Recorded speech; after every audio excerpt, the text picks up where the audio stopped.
Record পরিমাণ brown sugar উদ্ধার করল গোপালগঞ্জ থানার পুলিশ।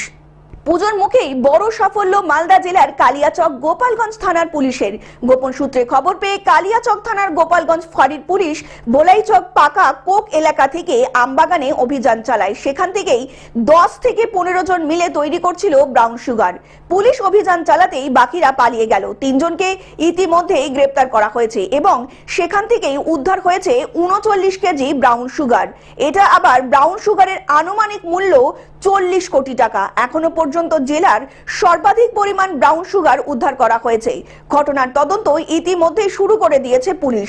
চলতি বছরে এই নিয়ে জেলায় মোট ব্রাউন সুগার উদ্ধার হলো 97 কেজি। গ্রেপ্তার করা হয়েছে 241 জনকে। তো এটা 39 কেজি ওখানে প্রিপেয়ার হচ্ছিল, তো ওখানে সাসপেন্ডেড ফর্মে আমরা ওখানে পেয়েছি। তারপরে আমরা ওটাকে প্যাক করেছি। ওখানে দুটা কন্টেনার ছিল, ওটা ওর মধ্যে প্যাক করা হয়েছে। এটা বাকি গেজেটেড অফিসারে আমরা ভিডিও কালেকচার ওনাকে ডেকে তারপরে ওনার সামনে সিজার প্রসেস কমপ্লিট করা হয়েছে। মালদা থেকে অভিষেক দাসের রিপোর্ট, গ্লোব নিউজ। এখন থেকে গ্লোব টিভি দেখুন আপনার স্মার্টফোনেও। গুগল প্লে স্টোর অথবা অ্যাপল স্টোর থেকে ডাউনলোড করুন গ্লোব টিভি লাইভ অ্যাপ। এছাড়া জিও টিভি অ্যাপ থেকে দেখুন গ্লোব টিভি লাইভ।